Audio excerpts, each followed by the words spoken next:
పల్నాడు జిల్లా కోటప్పకొండపై మహాశివరాత్రి ఉత్సవాలు అంగరంగ వైభవంగా ప్రారంభమయ్యాయి.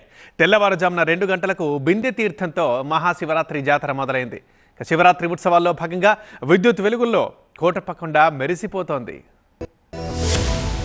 ప్రముఖ శైవ క్షేత్రమైన పల్నాడు జిల్లా కోటప్పకొండ మహాశివరాత్రి వేడుకలకు సర్వాంగ సుందరంగా ముస్తాబైంది.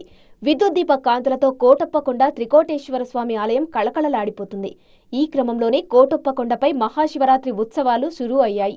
తెల్లవారుజామున 2 గంటలకు బిందె తీర్థంతో మహాశివరాత్రి ఉత్సవాలు ప్రారంభం కాగా ప్రత్యేక అభిషేకాల తర్వాత దర్శనాలకు అనుమతించారు ఆలయ అధికారులు. దర్శనాల కోసం 6 క్యూలైన్లను ఏర్పాటు చేశారు. ఉచిత దర్శనంతో పాటు 100, 200, 500 అభిషేక దర్శనం, వీఐపీ దర్శనాలు కల్పిస్తున్నారు. ఇక కోటప్పకొండ మహాశివరాత్రి ఉత్సవాల్లో భాగంగా 22 భారీ విద్యుత్ ప్రభలు కొలువుదీరాయి.